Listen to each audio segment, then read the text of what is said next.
Now, in this land of the free and home of the brave, we have university students being swept up, shoved into unmarked vans, and fathers being tossed into Salvadorian gulags without a hint of due process. So I want to be real clear about this. If you say you love freedom, but you don't believe freedom is for everybody, then the thing you love isn't freedom, it's privilege. Over the last 6 years, Minnesotans have been writing a story about what it means to govern like good neighbors, with decency, with common sense, but also with courage and ambition, and above all, an abiding commitment to making life a little bit better for the people we serve. The truth is, no matter where you go in this beautiful country, people tend to want the same basic things out of the American life. And when I say basic things, I mean things like a meaningful work, safe neighborhoods, good schools, affordable health care. But I also mean something more, something that's a little bit harder to define or to quantify. People want security. They want to feel like their life is built on a solid foundation that won't fall away if something goes wrong. People want opportunity. They want to feel like they can get ahead instead of just trying to settle for getting by. And they want their kids to have chances that they never had. And maybe most of all, people want freedom to live their own lives the way they want to live them, even if it's not the way their neighbors would want to live their lives. Security, opportunity, freedom. I hear it everywhere I go. And every time I do, I find myself feeling proud of Minnesota. The truth is, all of America would like to have what we have. And talk about security. We've given parents peace of mind through a child tax credit that is expected to cut childhood poverty by half. And every parent in this state knows their child's going to get a belly full, breakfast and lunch, so they can learn when they go to school. That's security. That's security. And we together passed the nation's most aggressive expansion of labor rights. Because a job's just not a job. It's a means to a secure life. And it should come with benefits, like earned safe and sick time and the right to collectively bargain for a better life. Financial security, job security, and we've invested collectively together time and hundreds of millions of dollars in fighting crime. And by the way, because of that work, crime is down across the state of Minnesota. I'm trying. That is something to celebrate. That is something to celebrate. We've worked together to eliminate Social Security's taxes on the vast majority of Minnesota's seniors, so nobody's parents will choose between prescription drugs and groceries. Invested in cutting crime, cut taxes.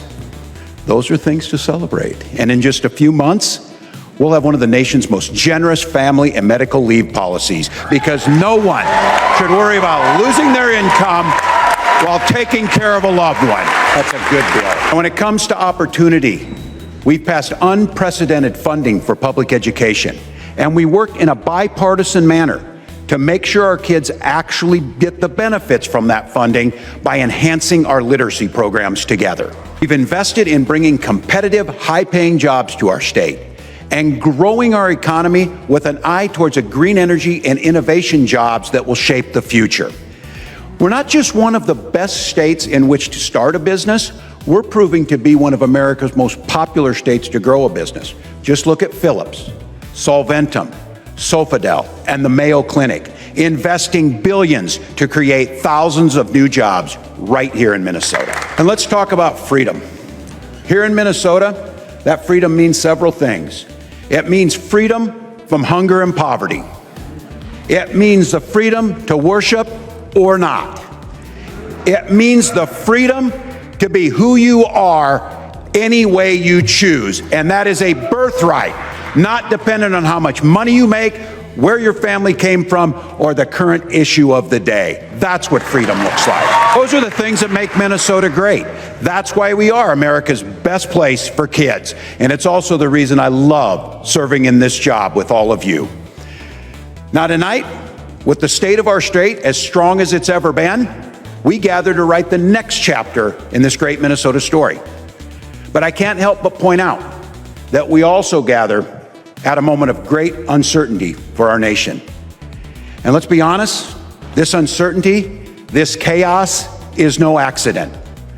The President of the United States has chosen chosen to destroy the federal government's ability to help people. He literally hired the richest man in the world to take a chainsaw to the basic services that Minnesotans rely on to build better lives. His plan leaves nobody there working to prevent the next pandemic, nobody to pick up the phone at the Social Security office, nobody making sure kids with special needs get the quality education they deserve. Just a few months ago, Minnesotans who got ripped off by a bank, a credit card company, a healthcare company, could go to some place in the federal government and seek help and relief. But now the government switched sides. Under this administration, the federal government exists to help the corporations as they screw the American people over. Next up, Medicaid. And everybody in this room and across Minnesota, let's be very clear what it means. 40% of children and more than 1 million of our neighbors in the state of Minnesota rely on Medicaid for their health care. This administration wants to take that health care away. Meanwhile, rural hospitals will be forced to close. All the rest of us, our costs will go up and state budget will be torn to pieces. The President has also chosen, and I stress this, chosen to tear up the values that once made America the shining light of the world. Now, in this land of the free and home of the brave, we have university students being swept up, shoved into unmarked vans, and fathers being tossed into Salvadorian gulags without a hint of due process. So I want to be real clear about this. If you say you love freedom, but you don't believe freedom is for everybody, then the thing you love isn't freedom, it's privilege. And on an hour-by-hour, day-by-day basis, the President of the United States has chosen to throw our economy into turmoil. Global markets are teetering on the brink of collapse. Businesses across this country and here in Minnesota are already laying off employees by the thousands. Working people are paying more for basic goods, and if you haven't checked your 401k lately, don't do it. So let's be very clear. None of this had to happen. When the president took office 3 months ago, there was no reason to throw a wrench in the works and destroy decades of work. But if you listen to anything that comes out of his mouth, one thing has become clear. He's just plain confused about how the world really works for working people. We're talking about a guy that slapped a 10% tariff on an island populated only by penguins. It'd be funny as hell if it wasn't true and stupid. It makes no sense to anyone. That isn't servant leadership. It's not any kind of leadership. It's small, it's weak, and it's petty. It takes the awesome power of the federal government and turns it into a crude weapon, wielded by a man who wants to be king. As governor, I will continue to do everything in my power to protect Minnesotans from getting hurt and continue to provide shelter from the storm for Minnesotans. But I want to be clear. It is not enough to complain about the damage of the administration is causing. It's not even enough to try and clean up as much of this mess as we can. We need to prove to the people of Minnesota and to the American people there is a better way to govern. Because the truth is, this current administration in Washington, they're not forever. These small petty men will disappear into the dustbin of history, and when they do, there will be an opportunity and an obligation to actually rebuild government so that it works for working people. If we're all going to seize the opportunity, we have to be ready to show that we can be trusted with that obligation.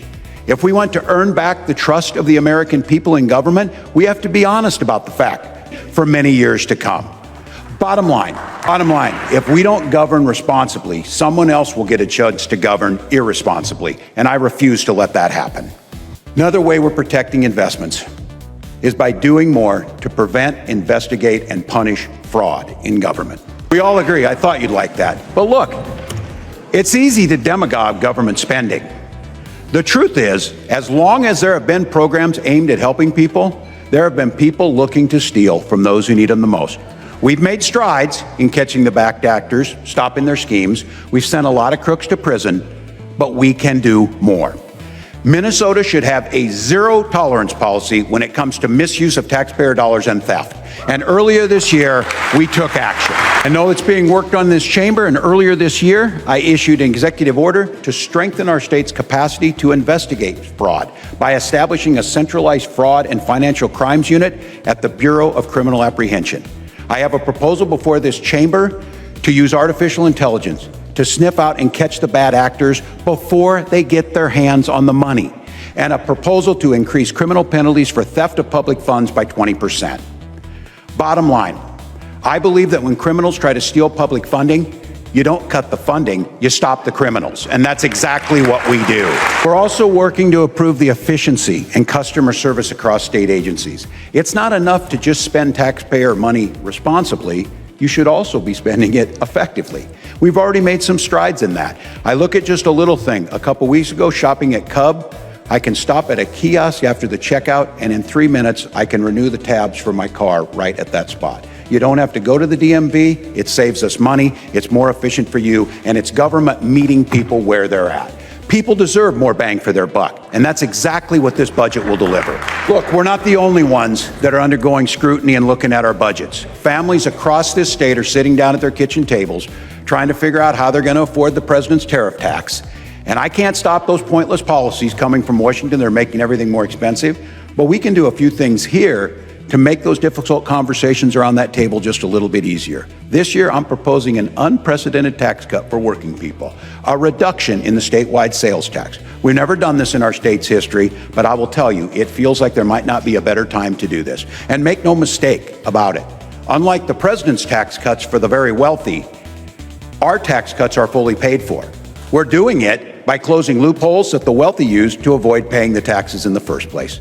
Yes, and we're going to do this. Finally, we're going to ask the big health insurance companies to start paying their fair share with a reasonable increase that hasn't been raised in decades on the surcharge that we already ask HMOs to pay. Even as the administration pushes for nearly $1 trillion in cuts to Medicaid, which would shift the cost to states like Minnesota, we're making sure that that burden doesn't fall on working families. It can fall on the insurance companies. We got about 4 weeks. We're going to get time to go through this line by line together, hammering out a final proposal that allows us to move forward as one Minnesota and the best place for kids to grow up. This budget was not written to please everyone. It was written to bring everyone to the table. And when we get there, we're going to have disagreements, no doubt. My progressive friends might have wished we were cutting a little less. My conservative friends might wish we were cutting a little bit more. My wife wishes that I would take the pay raise that was offered, but I turn it down. But this is how government's supposed to work. It's not supposed to be one old man sitting in the Oval Office sending out middle-of-the-night tweets that shot markets into freefall. It's not supposed to be a bunch of 20-somethings unelected showing up at federal agencies and firing everyone. It's not supposed to be chaos and destruction. It's supposed to be good people elected by their neighbors with differing opinions coming together to negotiate in good faith. Our legislature's narrowly divided, but I believe we can unify around those ideas: security, opportunity, freedom. I believe we can continue to make Minnesota the best place to live, work, and raise a family. And I think we got a chance. And I believe we can show people, folks across the nation who are watching, that we can still work together to improve lives. Let's show the world what servant leadership really looks like. Thank you, and God bless each and every one of you, and God bless the great state of Minnesota. Let's get to work.